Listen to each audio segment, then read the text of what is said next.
go sideways in an instant. What's here today can be gone tomorrow. We live in a world full of uncertainty. Are you ready to survive?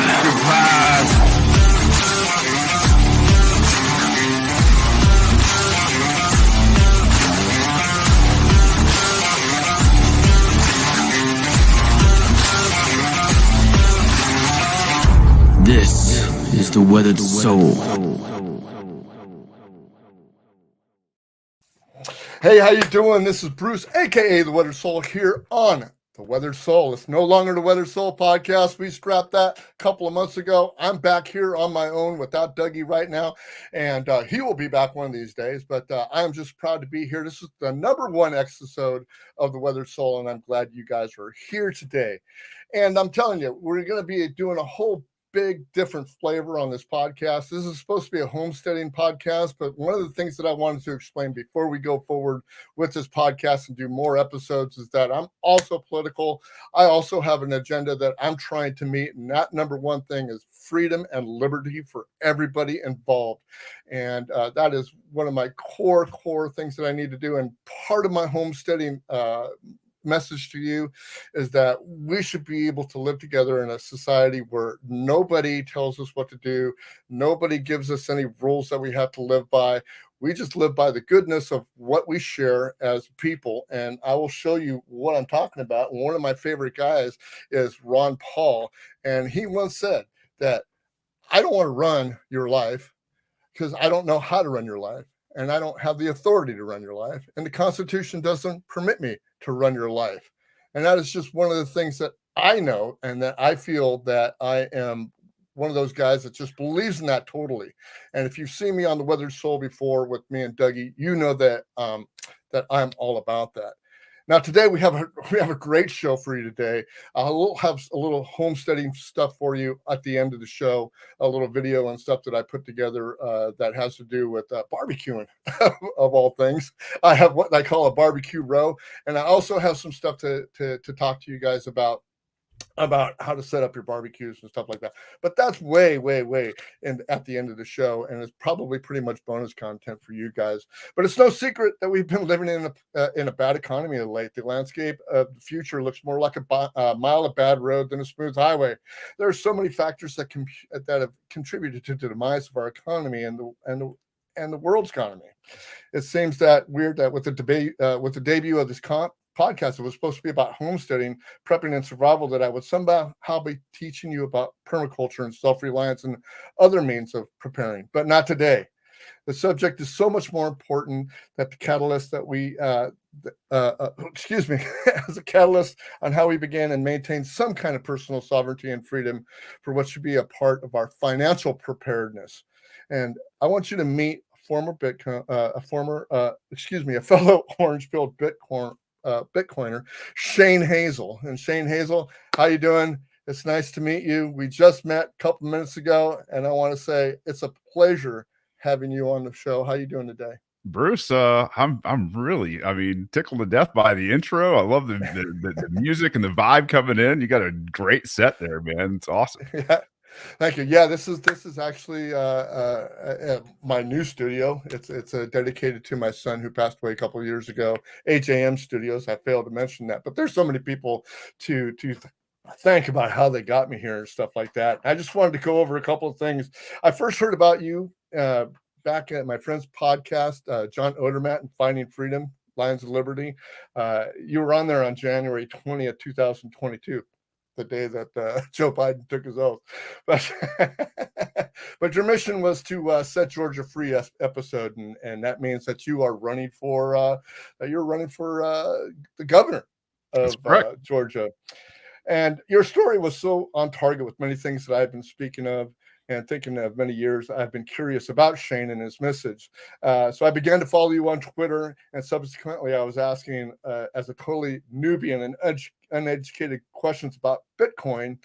I remember being in there asking about Bitcoin or something for some show that we were watching together, and you asked Ledger to get me a cold wallet or a soft wallet, whatever it was. Well, I never looked back, man, because in March I bought my first Bitcoin, and I'm buying Bitcoin now, man. But this thing is so much larger than me and you just getting together today. What I wanted to talk to you about, what I wanted to start with, is that I'm very interested in everything that's going on with Shane Hazel right now. And I know right now that you're running for the governor of Georgia. If we can just kind of get onto that real quick, and then we'll kind of meld into other things that I'm working on with Bitcoin and stuff, and how you orange pilled me, and let's just go. I'll let you take over the reins here and tell me about your run for governor. Sure, Bruce. I appreciate it, man. Yeah. The governor position, I mean, obviously I'm running as a libertarian down here in Georgia. I am the guy that quote unquote spoiled the 2020 Senate election here in Georgia. And that's been one of those things that made national news. So, in terms of doing it with $0 spent, getting almost 2.5% of the vote, 115,000 votes, and sending that to a runoff. Earlier in the year, Brian Kemp, our governor here in Georgia, he obviously went through executive fiat like most of the other governors did in America, and locked down the state, put in a shelter-in-place order, killed a lot of businesses, killed a lot of jobs, and then had the audacity to take the marching orders from probably the pharmaceutical companies and DC that were dangling carrots, and lock down the state, which has just been it's just one thing after another in terms of the tyrannical nature of this government and the good old boy club here in Georgia. So when he came out and he said, if you see people gathering and basically defying these orders, you tell them to disperse, and if they don't listen to you, call us. And I was just like, oh, this is the point of no return. And this is how, people in history have talked in the past, when they just come in, they give you, the scare tactic, fear, everybody's going to die from a disease kind of, I guess, narration of their story. And it's good enough for a lot of the people out there, but not the people that actually understand freedom and history. And so that really stuck with me. And I think from that point on, I mean, during the mornings I was getting on, talking about people's rights and how this is, something that we will never rebound from completely, if at all. And honestly, if you look around right now, I think we see exactly, what's happening in terms of why all this is happening, in terms of the economic meltdown that was coming even back then. So yeah, that was the kind of the catalyst for me picking a fight with Brian Kemp. You don't take people's liberty through executive fiat, and push law enforcement into a position where they could hurt peaceful people. That's one of the most, pressing problems in America right now, is the fact that we've criminalized peaceful people to the tune that we are the most incarcerated, not only country by per capita, but in total numbers. We've locked more people up than even China or Russia, and that's really saying something. Yeah, I'm telling you what, I live here in California, and to look at the people that I knew here in California, just less than 2 years ago, to what I see now, it's just incredible to hear the people that represent us, speaking in the way that they're representing us. And even, I mean, I'm a conservative, but I am a libertarian like you also. But and of course, they all kind of lump us into a conservative nutshell. Yeah, But we're just but this, like to smoke weed, right? I mean, it's so lame. Right. But the whole situation is that they're talking so different now. The upper echelons of what I want to call the elite, the two-party system, is just it's incredibly corrupt, and they're just not speaking the language that I believe in. And I'm sure, as much as I've talked to you, as much as I've seen you around, they're not talking your language either. And it just kind of pains my brain to know that there's people out there that are still thinking about, I'm still voting red, or I'm still voting blue, when it comes up in 2022 and even in 2024. It's amazing. Now, I know that this is not your first state or state election that you've run for. You've done this for the Senate before. Is that correct? Yeah, did it for U.S. Senate as a libertarian in 2020. In 2018, I actually ran for U.S. Congress in my local district as a Republican. And, back then I was, I guess under the idea that, because I had such a good resume, right, that this was going to be one of those things where, the voters would just, stand up and applaud and thank you for coming in. Like I was obviously a little more naive back then, and maybe that's just the way life is. But yeah, this is actually my third run, and the learning curve, doing it on this kind of scale every time, and finding success in moving the needle is something where you kind of get to do some things because you got a skill set now that a lot of people don't have. And so this 2020 run is going to be fairly interesting, especially given where we're at in American history. Yeah, it's pretty strange landscape out there, man. And I'm telling you what, you're taking on a mission that I've thought about before, and then I look at it and I go like, "Ooh, man, that's a hard road to hoe." That guy's dumb as hell. And you are not. I mean, that's the thing, is you're not wrong. No sane person gets into doing something like this, right? Like this is terrible. This is this is a lot of your life that's wrapped up in a pursuit that will, at the end of the day, put you at heads with some of the most powerful people in the world. And you think you're gonna just walk away from things like this? I mean, that's not what I've got in my head. I mean, they're going to try to beat the hell out of me one way or another, especially when I become a real threat, like, this year. Right. So, game on. Just, happy to tell everybody right here and right now that, I love my life. I love my family. I love everything about it. And I am a very sound mind and body and spirit, especially on the recovery side. So no, it's a very interesting time to be running for something like this. So, how does one, when we're not talking about Democrat or Republican, because you've actually run on the Republican side, how is it that we get this message out about freedom and liberty and have it kind of soak into people it's obvious what these politicians and these corrupt representatives are doing to this? I mean, they're not even being coy about it anymore. I mean, it's right out in the open. And for me to even talk to some of my friends, they keep saying, "Oh, this is the most important election of all time, man," and I cannot vote for no third party guy or something like that, And it's just, how do we get that message out to people to go like, there's something better than what we're going on? I mean, how do you do it? How are Well, you doing it? I would tell you, don't waste a lot of time with the people that are still saying such foolish things, right? Like, this is the most important election. It's, the lesser evil still. Like, at this point, if they don't get it, man, it's time to move. Now, there are a lot of people that are waking up, and I will give, like, the fact that there are more and more uncomfortable people, right? Like, and that's what I knew it was going to take. I think back in 2007, I said, no revolution in America until America's really uncomfortable, right?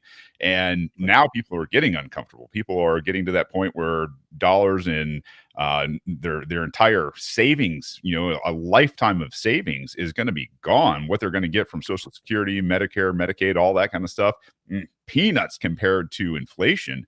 And so people are starting to see and get uncomfortable enough to see that, the state it's not there for them. You look at the 2020 summer of fun that was had in the cities, right? And cops didn't show up to save your businesses. They didn't show up to save people. Man, they were nowhere in sight, and they just let the whole thing burn. It just shows you that all of your tax money is really there at the end of the day to fleece you, the peaceful people. Like, what are you guys doing on the side of the road? Taking people's speed, but you won't go down and protect, real life and liberty and businesses that make up your economy. It's crazy. So I think what you have to understand is it is a process. I mean, not everybody wakes up and is a libertarian, right? Like, everybody, and even libertarians, there are people that come to the Libertarian Party and they stall, right? They're like, cool, I love these freedom loving people, but they don't go into the economic side of things, or they don't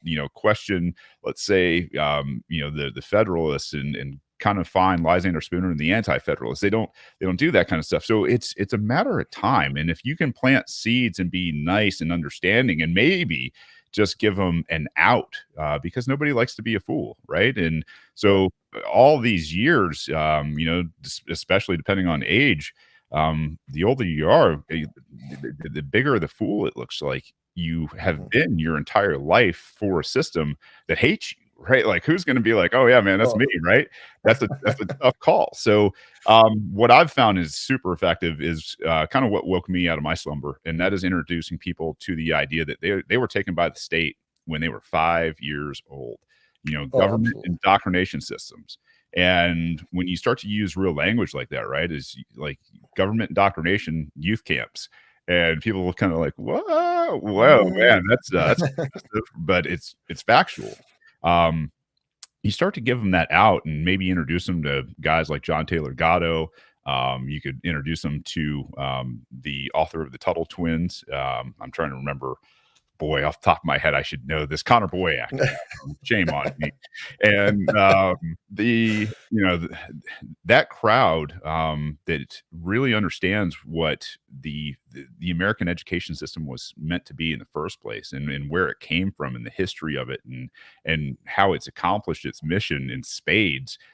In terms of indoctrinating people, keeping a monolithic type of population that believes one of two sides of a coin for their political system. And so you give them that out, and you give them time and check in on them and care for them, and answer questions, and be that person that is just the sage, and like isn't pushing an agenda on them, just, hey man, let me hear some information. You want to know about this? Let me blow your mind with something else or whatever, right? And you just, man, I'll tell you what, at a certain point when you like that, that gooey feeling of your brain melting out of your ear, right? Like that is the point where you're not only a libertarian, but like you are looking to be surprised. You're looking to learn. You get excited about, really digesting information again. And you just see all these new rabbit holes, or, what I talk about in terms of mountain ranges with Bitcoin, like just super, super fun to be alive and to be like, oh, have you seen this? And, point out these epiphanies that you have, and whether it's authors or whatever. I could go on and on and on, but like, it's I think that combination of giving somebody an out, nurturing them and checking on them and caring for them is the easiest way to help somebody see what can't be unseen. Right. And I think what I do when I try to influence my friends about freedom and liberty, because they all think that they have freedom and liberty, whether they land on the Democratic side or whether they land on the Republican side, I try to do it just by example. I mean, this is what I do. This is, how I got my house here. I live in a track house in the neighborhood, and I'm trying everything I can do, to try to be self-sufficient and things like that. So one of the things that I am going to hit you with is one political question that I have that I've talked to political people before. And one of the questions I always have is that if you were to win and get into office, we all know that you're just not going to clean house. I mean, everybody thinks that, somebody's going to get in there, they're going to clean house, they're going to do this, they're going to do that. How is Shane Hazel going to step in to being the governor of Georgia? And what are some of the first things that he would be doing reality-wise into making Georgia the place that, freedom-loving and liberty-loving people want to live in, and also the Democrats and the Republicans that want to join you and look at your vision and see your vision? What does that look like? I think you have to set the standard with that staff that you're talking about, right? Because, let's face it, it's not, you're sitting on a tightly wound spring that if you just let it go is going to really do some damage. You don't want power, but you gotta do, this stuff responsibly. I'm still here. Yeah, sorry about that. So the first thing you do as I think a leader, right, is you address the people that are in your charge first and foremost, and you address the executive branch of Georgia. And I think one of the precedents here is coming to a meeting with the locally elected executives, the sheriffs, and possibly mayors at the same time, because let's face it, they both are in charge of dudes with guns that are carrying out a quote unquote law that was signed by prior executives in the state. And you have this conversation that now centers around the idea of decriminalization, decentralization, nullification, and through these aspects, making their lives safer. Because you have to sell this, right? Because at the end of the day, let's face it, police work is not going to get easier if these guys are looked at as the interface between this really draconian, tyrannical, oppressive government and the people. This is where these red flag laws and things like that are going to get super messy. You have that conversation and you set the tone and you say, this is what I expect, and make it super simple. If you're outside of this, you are going to be hammered. I am going to take you into a court, and I'm going to make sure that you're made an example of. And I'm going to tell you right now, like down here in Georgia, I'm going to tell you we're done with the qualified immunity. First and foremost, you guys are responsible for doing your jobs the right way. I've just alleviated you from all the nonsense. I want the violent guys wrapped up. I want the people who are abusing peaceful people wrapped up. And I definitely want you to first and foremost take a look at the people who are doing it inside our own government. If we start there, I think the rest becomes much, much easier, because you're giving everybody that out. You're showing your humanity, not only because you are taking care of the people, their rights, and really pushing off this idea of peaceful people being threats to anybody, and you start going after the hardened criminals. And so where you get pushback on that, I think you start to see very quickly where the battle lines are going to form. You also tell the state that, listen, I'm not going to be signing your normal spending bills. So if you work for the state, heads up, your job is at risk of being cut. We're gonna figure out who the essential and the non-essential people are, and the essential people are the people that have been paying taxes at through force and coercion the entire time. Those people are going to start keeping their money. The property tax, the income tax, that's all gone from the coffers of the state, and that's one of the first things. And then I think top three is I'm going to get together my handy dandy board of 5 people that I get to appoint, and they are the Pardons and Parole Board, and we are going to pardon every nonviolent criminal in the state. Sorry, the state was tyrannical back in the day, but we're turning the page here, and you guys are free to go. So I think those are kind of my first actions as the governor, and then to issue a warning to the feds that you got a year to relocate your agents. We don't need them down here anymore. We don't want them. They're not welcome. And you can keep your internal police force out of this state. You got 49 other states you can go and abuse, not Georgia anymore. So I think that'd probably cover about the first day, and then we'd take them there. Fantastic. That is a fantastic answer, man. I love it, because I'm telling you, when I first stumbled upon your podcast, which was right after I listened to John Odermatt and when you were on his podcast, and I started listening to this guy with this great big deep voice like you have, man, and then it's an authority voice too. It was just like, I just was like, wow, man, this guy, I want to listen to this guy, see what he's all about. It's really, really cool. So how's the economy there in Georgia? And we're going to kind of segue into the reason why we're here, but I want to hear how the economy is in Georgia, because I know here in California we've got this, what they're saying is this boatload of money that they're going to be giving out to everybody here, because the inflation's so bad and the gas taxes are going up. Let me see, in 2 days the gas taxes is going up another 18 cents to, I think it's like 57 cents a gallon. Oh yeah, it's going up, right? and our assembly said, nope, we're going to keep it going, even though this economy is going. But what we have a law here that says that if we've overpaid taxes, that the state is authorized or has to be able to give those taxes back.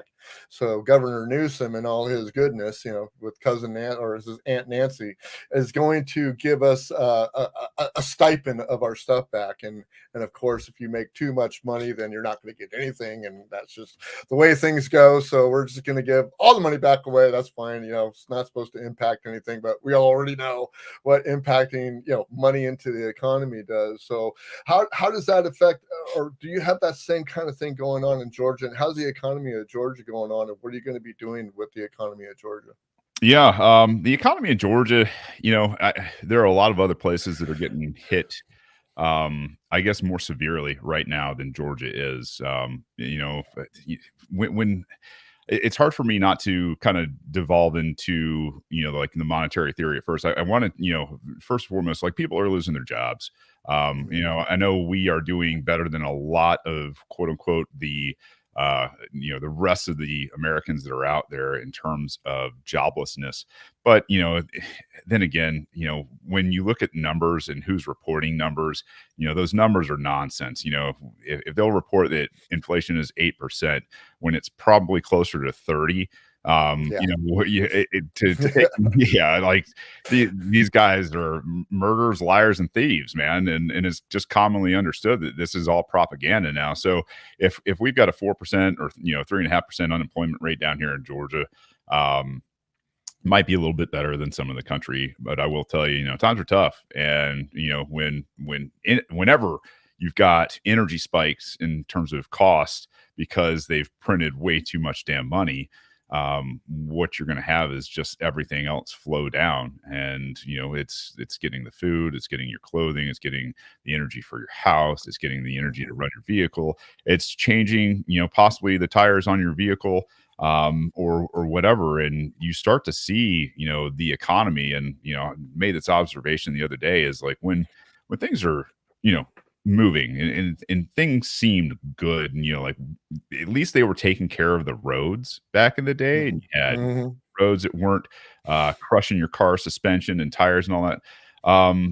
Times seemed a lot better, and they felt better, and you felt like maybe your money was going a little bit further, and costs were coming down because of technology. Technology is deflationary, and honestly we live in a deflationary type of world, minus government and the Federal Reserve and the banking cabals. And so we were driving through Atlanta, and it was funny, I gave a speech on Bitcoin on the south side of Atlanta. I live way up in the North Georgia mountains, and on the way back we were just remarking at all of the cars that were on the side of the road with some sort of tire trouble, right? And so I remember back in when I was a kid, and my grandparents were talking about like how they just kept spare tires in their cars during the 30s, because everybody had retreads, and they had like patch tires and something, right,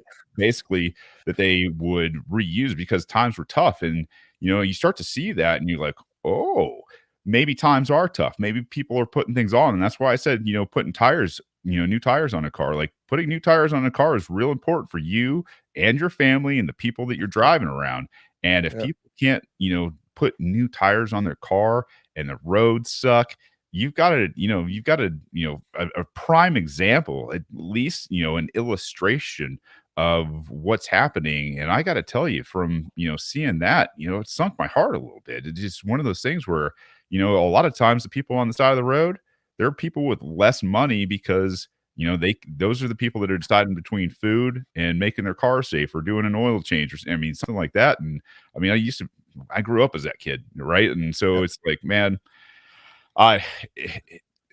it could be a lot better. And that's one of the things where I want to go, to create, cheaper energy, to create, jobs, to create, and I should say, at least get out of the way so that people can do, what we do here in Georgia. And what we do here in Georgia is agriculture. We do agriculture, like that is our number one industry. And so to remove all of the laws and buffers and things like that from farmers down here, right, so that people can really start to use their economy, the land that, what Earth has provided for us, so that they can, multiply it, make it better, use their, expertise and specialty in that craft, and go out and compete on the world global market now, because that's what it is, and that's who they're competing with. The problem is they've been, shackled and hamstrung here, to have Mhm, to try to mhm, compete with the rest of the world, mhm. with bindings on. So the idea is not to come in and not pass more laws and not pass, legislation, none of that crap, man. Hey, no, this is Yeah, all null. This is void. This is, FDA nonsense. The people that gave us the food pyramid, from the 70s and 80s, it turned out like, right. you can't eat a whole bunch of damn carbs all day long and not get fat. Like, you're crazy. Like, that's who's telling us what we can plant in our soil? No, man, you guys, they're gonna feed it. You guys grow whatever the hell you want. I don't care if it's, peas or potatoes or onions or cannabis, man. I don't care.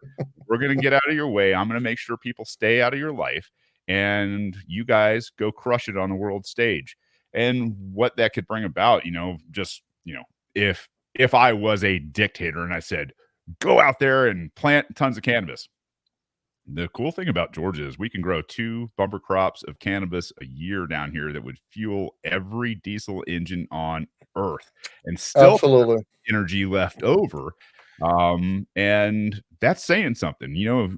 When you can create energy, and I know biodiesel and mass production is a real problem, but in small batches that maybe run a farm or run a Mhm, community or mhm. run heaters or whatever the case, is actually, not only great for the environment, but is one of those things that makes energy cheap for everybody around. And once you start making energy cheap, you lower the cost of living, that money goes a lot further and people start living better lives. And you introduce stability into an economy on top of it. So the all of these things create an environment where businesses will flood in, economy will flood to a place that has stability, that has cheap energy, and that has, a lot of freedom. And so that's the plan. It's not rocket science. It's like, man, I trust these people and their combined brain power, their entrepreneurship, their ingenuity, what they can bring to bear with a passion. If we just leave them the hell alone. Is that asking too much? Right. It's just, I don't know. It seems plain as day to be a tyrant in this day and age. Is like, what are we doing? Yeah. Hmm. Permaculture and homesteading. Hmm. Right. What a concept, right? Mhm. Well, my life changed on what was it, March 25th. You came out with your first podcast, number episode 203. Bitcoin is not democratic. And let me tell Oh, you, the oh great my Alexander gosh, Svetsky. that changed my life. And I've been so excited about it. And like I said, we met on Twitter, and we've just kind of associated back and forth. I am now with a couple of people, Swan Bitcoin Ledger. I listen to the Cafe Bitcoin every morning, and I am addicted, man. I am stacking Sats, and as we speak, I Morning, stacked some more man. Sats today, and what I wanted to really kind of meld into and segue into is as far as the economy goes, and everything, as far as our economic outlook goes, as far as Georgia or California goes, however we fix that. I think what we have to look at also is that the fiat is dead, because no matter what we do with our economy, the dollar is shrinking in power, and there's other things out there like Bitcoin, not cryptocurrency, Bitcoin. We don't shitcoin around here. And I want to kind of pick your mind on what got you into Bitcoin, how you got me into Bitcoin, because I'm a boomer and I can't. And I talked to a bunch of my boomer friends, and they're going like, "Oh my god, you don't want to get sued, blah I'm blah a blah." They're geriatric freaking out. They're millennial, as like, people call me. "Yeah, I'm a I get it. exactly." So give me an idea on what Bitcoin means to you, how you got there, how you got me there, and what are we looking at going forward? Oh, what is Bitcoin? Jeez, oh, Pete, taken out into its finality, it might be the most species changing technology that has ever come into our hands. And I mean that. Fire was great, right? For a long time. Fire did it for humankind, right? Like, oh man, thousands of years, just fire. We finally turned on the lights, and then I guess late early 1900s, with electricity, which was huge. Internet, obviously big. And this is, I think, probably bigger than all of those combined. What it means if it is adopted, which I think it will be, and I think mathematically it has to be, for the continuation of the species as we know it anyway. I think what this does in terms of creating consensual transaction between human beings is what will create probably the largest, longest era of sustained peace that the human species may ever see. And I don't know, it's not going to be easy, and it's not going to be like that at first. But revolution, rebellion, resistance, all of these things to tyrants is where the human species must struggle to advance, to be freer, to be smarter, to make these giant leaps in civilization and technology and everything else. So I really see this as something really, really cool to be a part of, to finally understand it after almost the first 10 years is when I picked it up. Like I should say, after the first 10 years is when I picked it up, about 2018, 2019, in there. And I got to tell you, Alexander Svetsky was one of the first guys that had contacted me and started, kind of picking my brain about this. And we kind of went back and forth and couldn't get our stuff together to do, podcasts together. Probably a good thing, because he was so deep into Bitcoin by then. I was not, right? Like I wasn't. I was starting into my Austrian economic background, and and so we go there first. Yeah, well, I luckily too, right? Is like if you read Hayek and Mises and Rothbard and Hoppe and golly, just the great Austrians, it makes understanding Bitcoin super simple. And then you get to go, oh, what is all this other stuff attached to it? Like, out in the ether, right? And so the industry, but I kind of came to it through Austrian economics, and thank God for the Mises Institute and, the great Ron Paul for being interested and being really kind of a boss. I mean, when you go toe to toe with the Fed over and over and over, and you make them look like chumps and lying, manipulative pricks that they are, and you do it for years and years and years without any sort of fanfare or gratitude or anything else. And you kind of see this as a guy that found Ron Paul in, 2008. Oh man, there's actually something to learning economics, and it's not boring. It's not what they told you it was in Ferris Bueller. It's not this boring guy in front of a class trying to figure out where a student is. That's not economics. That's what they'd have you believe it is. So that's kind of, very short story. It was just like, man, you got to learn economics. Like, your money is dwindling, and if you don't understand where your money is going and what's going to happen, like if you can see the stuff coming from a mile away, like some people can, like you can be those guys. You got the attention span of a gnat that's been at least prodded long enough in the right direction to sit down and make it through and then learn. And what I found out was, like, real economics, like Austrian economics versus Keynesian economics, was not hard. It was simple. It made sense. It wasn't, you weren't trying to keep up with the guys that were manipulating this to make a buck. The hedge fund managers, Wall Street, the traders, the bankers. You weren't doing what those guys were doing. You're doing what those guys hate. And what those guys hate is super simple. It comes with a few principles, and once you understand the principles, you go, oh no, man, that money that you guys are messing around with over there, whether it's, the dollar or the crypto dollar or some other, crypto coin, just like, yeah, well, that's not going to end well. Not for you, not for your investors, not for the people around you, your family. Like, man, real sorry that you're going down that path. Again, we'll be over here when you're ready to start hitting. And that's kind of where, so that's kind of where, that's kind of where I'm at today, is because it's kind of the same thing about, talking to somebody about being a libertarian or freedom or liberty, however you want to kind of frame it. It's the same way that, I talk to people about Bitcoin now. I mentioned Bitcoin in my circle of friends. And of course, I'm 62. So my circle of friends is around that age. They look at me in horror like, oh my God, you're losing all your money. And I'm going like, I haven't lost anything at all. Well, all the how much same. money have you spent? I'm going like, it's irrelevant how much money I've spent. I haven't lost any Bitcoin. Yeah. That's a fact. And they scratch their heads, and they can't fathom about how you can spend fiat money into a vehicle that is totally, what they say is backless. It's not backed by anything. And then I argue back at them. I'm going like, well, then what's backing your money? What's backing the fiat? I mean, you're sitting there, you're saying you're almost ready to retire. Most of my friends were ready to retire, and they're seeing their savings just go away.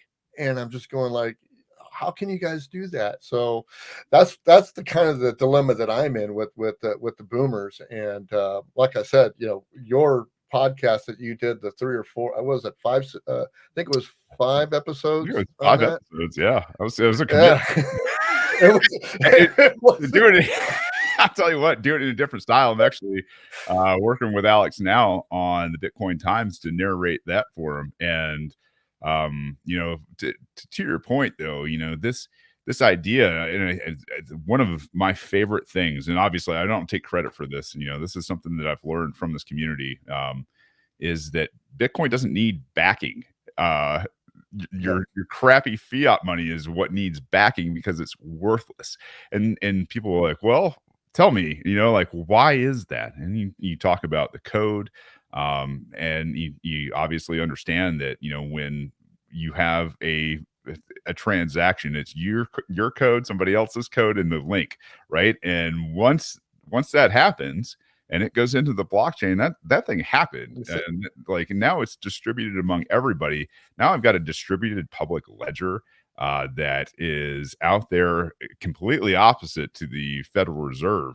And I've got mathematical certainty in terms of the fact that there's only going to be 21 million Bitcoin forever. That's scalable to the entire human population easily, because there's 100 million satoshis to a Bitcoin. And for your audience, like 100 million satoshis, like Satoshi is like a cent to a dollar, only there's 100 million of them per Bitcoin. So in terms of scalability, and then you got the Lightning Network now on top of the communications protocol, which is Bitcoin, an unbreakable constitution.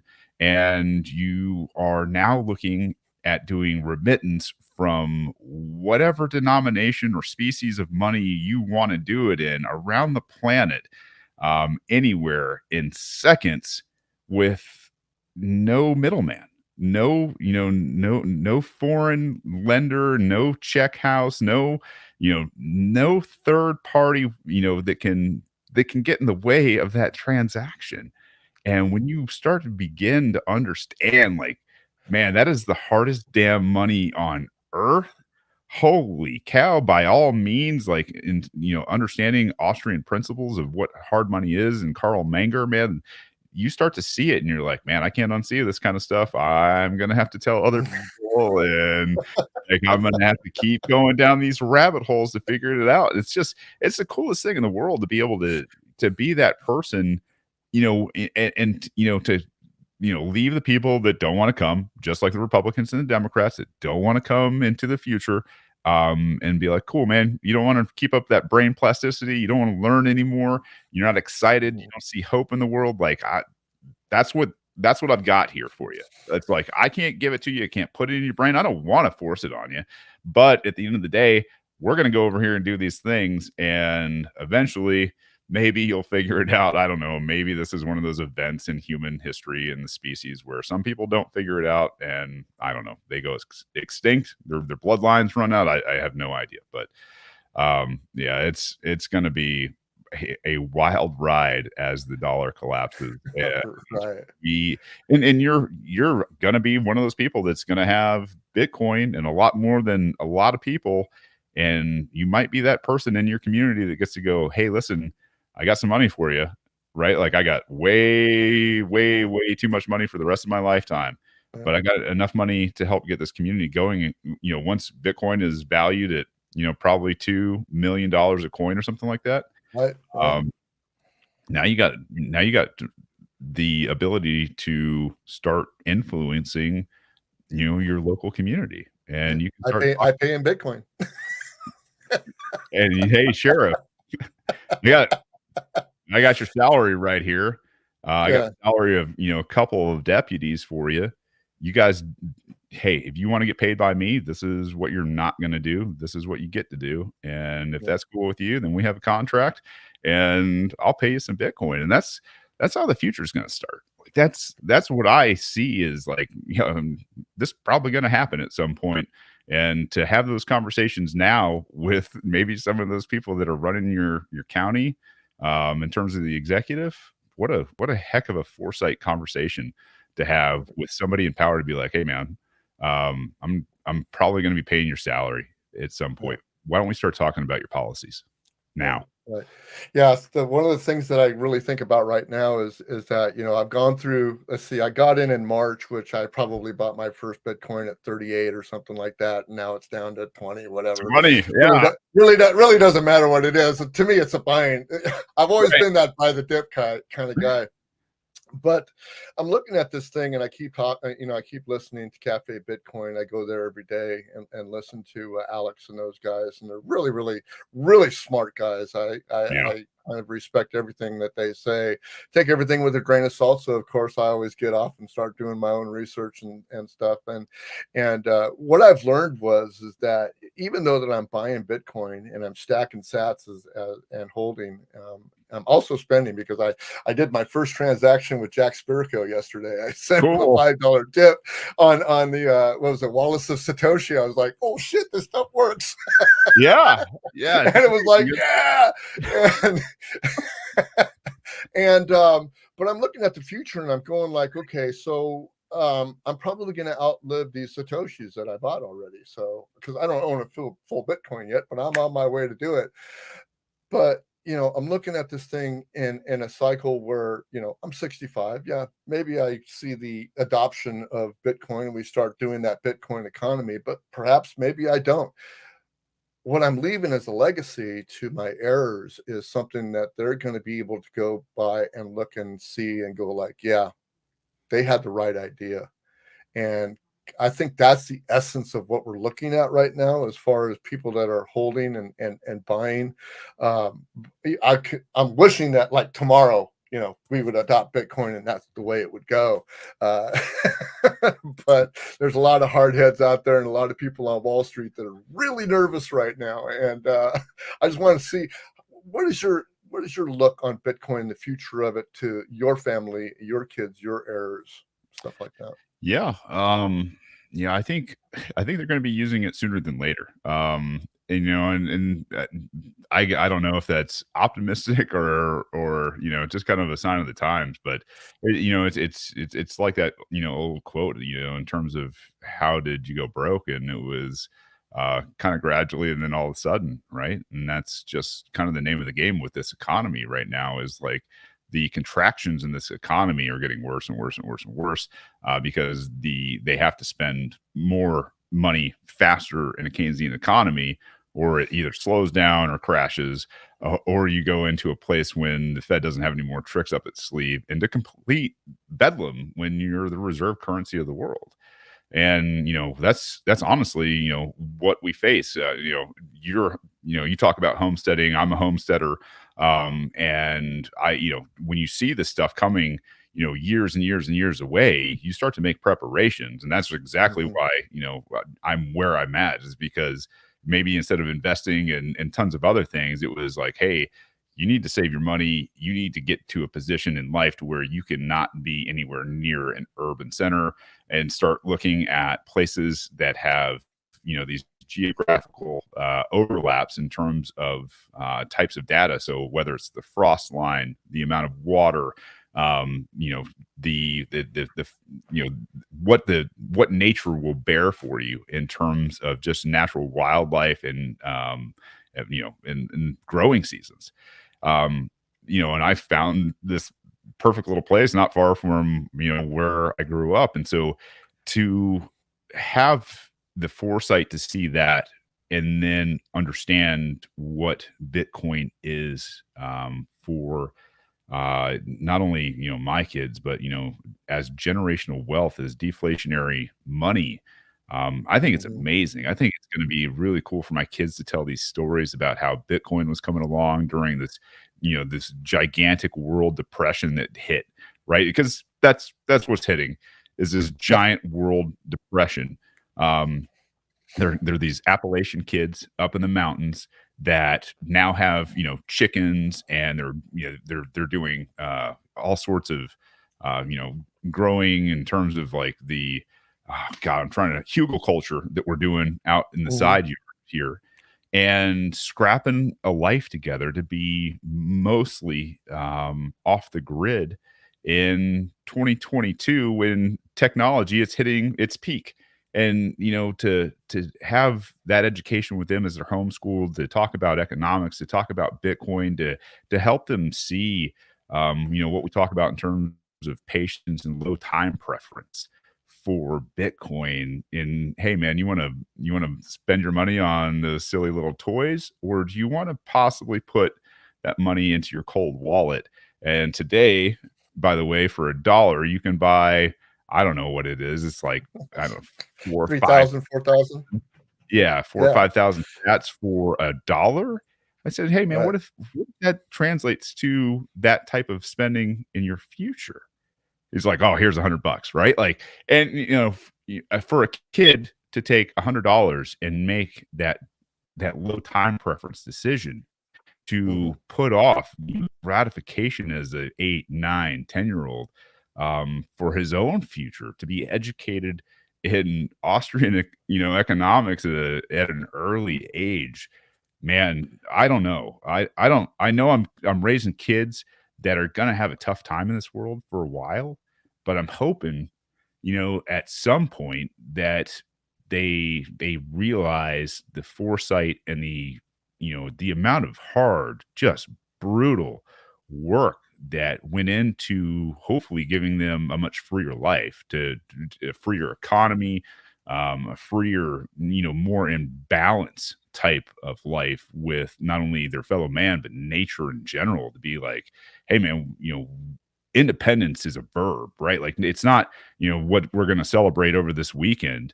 This Right. weekend we're kind of celebrating maybe our emancipation with Bitcoin, but we're not celebrating independence from a tyrannical government. And so for those guys, hopefully, to be emancipated through Bitcoin someday, and through this, separation of money and state, I think that's the inheritance that I am probably the most excited for them. Is, they're going to be able to say, we saw what it was, in the beginning Mhm. of our lives, in this former human species, right? And hopefully this is human species 2.0, and they get to go like, yeah, man, like, we were there, It's we were def part of it, and thank God we left it behind. Because trying to eke out a existence on the side of a mountain in Appalachia is terrible. it's definitely evolution, man, and we're going forward with it, man. To me, I'm very excited about it. I'm on an auto, not auto ship, but auto pay right now Yeah, with DCA, Swan. man. It's incredible, man. I love it. I haven't been taken away from my 401k, or I haven't been doing anything, because I own gold and silver and all that stuff. And I'm not telling anybody that they can't do that. I mean, Right. you have to have eggs in every basket, because you never know what's going to go bad one day or the other. Maybe Bitcoin, we're hoping that Bitcoin is the future of everything, but there's certain times that you're going to need to, barter with peanut butter or something like that. I always use that Yeah. analogy. Is like, you got to have something in your coffers, and I have a lot of peanut butter in my That's in my hey, pantry. that is super responsible, and probably the best way to tell everybody, like, listen, if you don't have some of the hard assets, like, like physically touched lead, Yeah. for one, and, possibly some gold, silver, and some, really, some things that you stock up on in terms of food supplies and medical Mhm. and all those, like, super important before you go down the Bitcoin path. I think maybe a little here and Right. there, but like for me, like, yeah, I'm gonna have to trade in eggs and plants for a while out here, or maybe some deer or venison or whatever. Like, North Georgia might not be Bitcoin friendly if it happens too fast, but for the future, in that low time preference, yeah, it's definitely a great asymmetric asset to have. That's fantastic, man. Hey, Shane, man, it's been a pleasure having you on the show. This is fantastic, man. I am just so humbled that you decided to come on the show. And it's an honor, and I've had fun. Thank you very much for having me. This is awesome. Hey, why don't you plug some stuff that you've got? I've got your website up here, and I just want to share it with everybody right now. This is your website. You can tell them a little bit about it. Yeah, this is radicalpod.com. It's also shanehazel.com because I've done my own web work. You can find a lot of things. Well, you can find a few things on here. You can find the podcast. You can find the swag store, which is getting up and running. It's got some stuff for governor. I think it's got maybe a little bit of radical on it. And you can find the Helios Initiative, which is something that is near and dear to me, that I set up so that you can go and have conversations with your local mayors and sheriffs to start doing local nullification and pushback. So, Bruce, thank you so much for this platform, man. Thank you for being so cool. And I mean, seriously, this is a great conversation. Awesome interview. I had a great time, man. Appreciate it. Dude, thank you much, man. I appreciate it. And like I said before, I'm very humbled that you came on the podcast with me. Mark Clare has always told me, he says, you need to get some high-powered guys. And he said, they want to come on your podcast, dude. Just ask them. I'm like, okay, all right. Well, I'll ask Shannon. Let's go. I was floored. Yeah, so let's go. So give me a second here. We'll be right back. And thank you, Shane, for being here. I want to thank you guys for being here on The Weathered Soul, because this is just a great forum for me. I had a great episode for number 1, and I thank you guys all for being here. You guys have a good day. Hit that share button, hit that like button, and we love you. We want you to stay here all the time, and I cannot wait to have another episode in a week or two. You guys have a great day, and so long, man. Take care.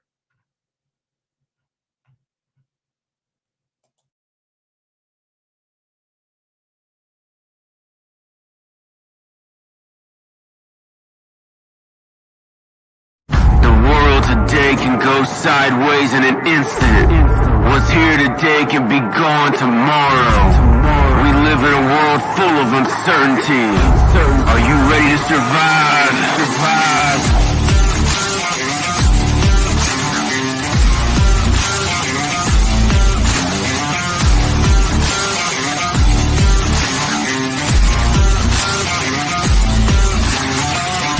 This is the Weathered Soul.